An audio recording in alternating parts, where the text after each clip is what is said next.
Kaya mas masarap po ang native chicken. Oo kasi nga. Kompleto regado na. buhay pa lang, nilalagyan mo na ng rekado. Regular kayong teacher, nagtuturo. Yes sir, actually po 6 years na po akong DepEd teacher.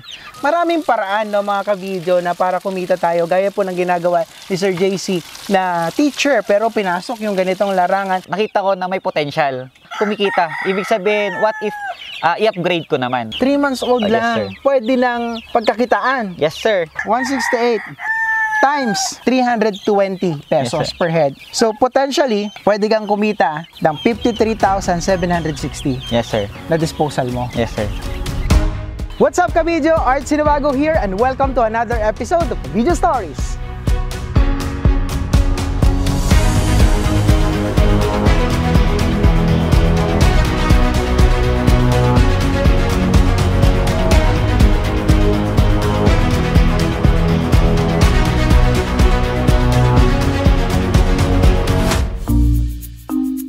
What's up, ka-video? Kamusta po kayo? For today's video, nandito tayo ngayon sa Modern Techno Demo Farm dito po sa Barangay Malineng, sa bayan po ng Kuya po, sa lalawigan po ng Nueva Ecija, na kung saan ating bibisitahin ang isang Philippine native farm. At the same time, aalamin natin kung paano ang diskarte sa pag-aalaga ng Philippine native chickens at kikilalanin po natin ang may-ari dito. So, let's go! Hello, sir! Morning! Hello sir, good morning po. Yes! Tuloy po kayo. Ay, wow! Yan, nandito tayo ngayon, ha? Kasama natin si Sir. Ayan. Yes, sir. Nice to meet you po. Nice to meet you. Ayan. Sir, Siguro- biosecurity muna tayo. Ay, sige, sige. Ano ba to? Alcohol? Yes sir, alcohol po para iwas po sa Okay. bacterial infection. Okay, dito Sir, rin. pasok. Pero medyo natuyo na, no? Yes sir. Okay. Wow! Grabe, dami. Daming chicken. Yes sir. Alright. Mga pure breed po na native chicken sir. Okay. Sige, bago natin pag-usapan yan, siguro, sir, pakilala po muna tayo sa ating mga ka-video. Good morning everyone. Ako po si Giancarlo Biabidosa from Puyapo, Nueva Ecija. Isa po ang guro at isa po ang regional awardee ng Young Farmers Challenge 2023 sponsored by Senator Amy Marcos. Yes sir. Umpisa pa lang, ha? Multi-awarded na pala to, or talagang awardee ng, ang tawag nun, Young Farmers Challenge, Yes, sir. YFC. Yes sir. Wow.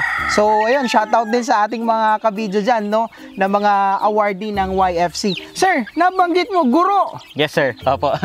Regular kayong teacher, nagtuturo. Yes sir. Actually po 6 years na po akong DepEd teacher.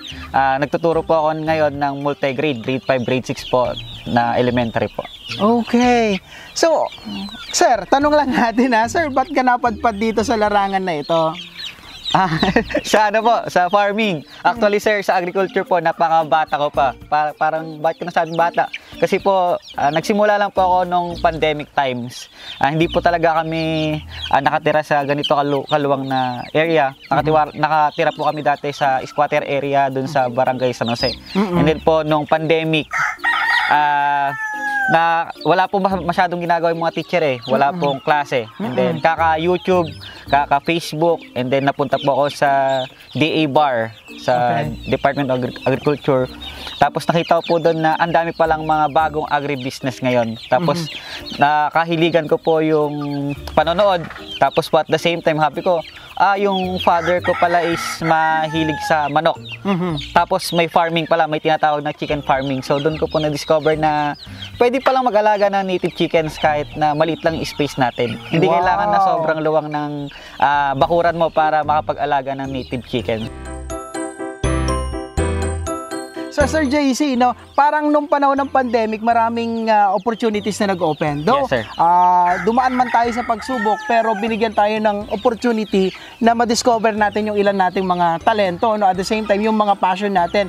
Ngayon, sir, nabanggit ninyo na parang kalilipat mo lang dito sa area mo na ito. Ilan Yes, bang sir. square meter itong area mo na ito? Sir, bali po itong Manukan is 200 square meters po, and then yung land area po naman ng bahay namin is 100 square meters po. So, total of 300 square meters po itong ginagamit ko na land area para po sa ating pong bahay, saka sa ating pong Manukan. Manukan. So, sir, parang ilang years ka nang nag-aalaga or naka-setup ng ganitong klase ng business?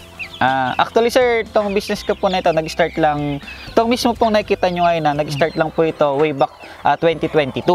So nung umpisa po nagsimula ako, gamit ko lang po is yung mga kawayan, bayog, and then yero. Tapos napansin ko po na nung time na yon, medyo parang madaling masira. Actually, yung mabilis pong masira. Disposable po after 2 years. Mabilis masira. So sabi ko, why not i-upgrade natin? So dito po nagsimula yung konsepto ng paggamit ng GI pipe para pong pang-sub sa mga kawayan, which is mas maganda po kasi long term po siya, matagal na panahon magagamit. So maganda po siya para sa tuloy-tuloy na paglago ng business natin is dagdag lang tayo ng dagdag ng housing po natin. Pero sir, okay lang din naman, no, yung mga nagsisimula nating mga kababayan sa ganitong larangan, pwede naman sila magsimula talaga sa kawayan, sa mga kahoy-kahoy. Yes, sir. Yung mga indigenous materials, no. Pero ikaw, sir, talagang nag-set up ka na ng pang long term. Yes, sir. Actually, sir, doon din ako nagsimula. So, nagsimula po ako, puro kawayan lang yung gamit. Tapos, yung kung ano lang po available sa paligid namin, kasi po doon sa kabila, marami pong kawayan. Tulad po niyan, maraming kawayan dyan. So, yun doon ako nagsimula. And then, habang yun nga po, nakita ko na may potential. So, nakita ko, kumikita. Ibig sabihin, what if i-upgrade ko naman? Pero po yung model po natin dito sa chicken farm natin, sa native chicken farm, replicable po siya. Pwede siyang gayahin ng mga magsasaka. Yung mismo model, kahit na mga indigenous saka recyclable materials po gamitin, okay po siya. Tulad po ng kawayan. So nakikita natin dito may mga GI pipe ka dito, no? So Yes, parang may first floor ka dito, ground floor at saka second floor na maximize, no? Yes, sir. Kasi usually na nakikita natin mga kabidyo, pag yung kulungan ng mga ganito, parang single housing lang. Yes, sir. Pero ito, sir, ba't mo naisipan na ganito ang setup po? Yun nga, sir, dahil nga po maliit yung space ko, sabi ko, kailangan medyo maging practical tayo, tapos mag-innovate. So, pwede namang dalawa sabi ko, why not? Isa para sa mga sisiw na hanggang month-old, tapos po yung mga month-old pataas hanggang ma-harvest po sila, dito sila sa baba. So, ayan po. Okay, so parang yung purpose mo dito, ito yung mga bata, ano? Yes, yung mga sir. sisiw. Tapos dito yung mga medyo nagdadalaga na. Yes, sir. Hanggang sa ma-harvest na po sila. Kasi po, binibenta ko sila bilang hardened chicks po, which is 3 months old. 3 months old Yes, lang. sir. Pwede nang pagkakitaan. Yes, sir. Yun na po yung yun ang binibigay ko sa mga kliyente po natin. And then sila na po yung nagtutuloy para alagaan po hanggang sa mapaitlog po nila. Nakita natin sa bungad kanina, Philippine Native Chicken. Ito ba'y may kaibahan sa chicken na nakikita natin ng mga native na nagkalat lang sa mga bakuran natin, or pareho lang? Ito, sir, yung tawag dito sa mga Philippine Native Chicken nito is mga pure breed or pure lines po. Bali sila po ay tawag sa kanila talaga darag. Sila po ay dinevelop po sa Iloilo, and then po sila po talaga yung kumbaga tunay na native chickens. Linya ng native chicken. Linya ng native. Yung mga native chickens po kasi natin dito sa Luzon, actually, is po, karamihan na cross na sa mga Texas, na cross na sa mga heritage, minsan sa mga Cals. Doon po, kumbaga tayo po mismo dito sa Luzon, wala nang pagkakakilanlan yung native chickens natin. Hindi katulad po yung mga na-develop na talagang, kumbaga, manok na pang Pilipino. Gawa ng Pilipino, galing ng Pilipinas. Talagang, kumbaga, native talaga dito Yes, sa sir. Pilipinas, no? So, from Iloilo pa ka mo? Ba't Yes, wala sir. ba dito sa Luzon? Ay, wala, sir. Wala po tayong dito, pure breed po na native chickens. Meron po sa nanggaling Palawan, sa Mindanao, sa Bisaya. So, si Sir Juan Agriventure po, we are hoping na pagdating po ng panahon, mga 20 years from now, is makapag-develop po tayo ng sarili nating breed. Wow. Na dito po mismo nag-originate sa Luzon po, especially dito po sa Nueva Ecija. Yun po yung Yes. pinaka-main goal po natin. Sir, para sa technical aspect ng kulungan mo dito, no? Ano ba yung sukat nito? Bali po ito pong replicable housing. Pag sinabi po nating replicable housing, pwede po siyang gayahin Yes. ng mga kapwa po natin mga magsasaka. Kahit Kahit sino, sino. Yes, na gusto pong mag-alaga ng manok. So, ang sukat po nito ay bali dito po sa brooder pen natin, ang sukat po nito ay 4 feet by 4 feet. So, ito po.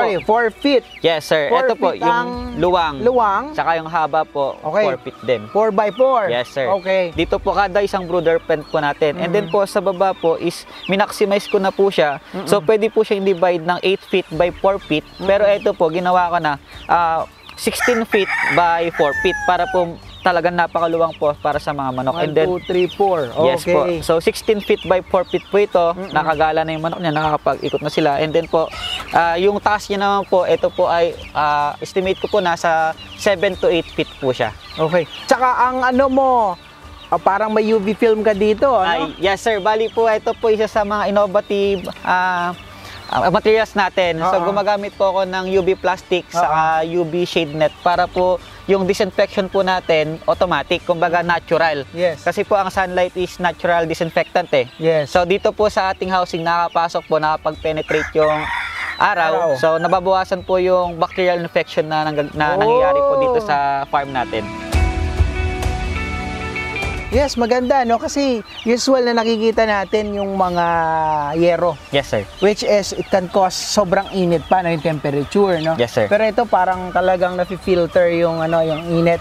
Tsaka, Yes, sir. presko dito sa lugar mo, ha? Yes sir. Paano ba nagsimula si Sir Juan Agriventure? Yung story po ni Sir Juan Agriventure, nag-start po dahil sa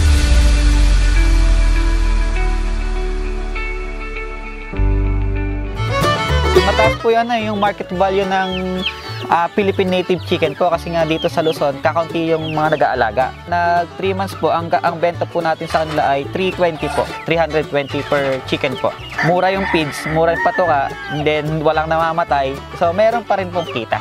Medyo napapamilyarize tayo sa mga technical terms, no? Yes. Brooding pen, oy, ano ka?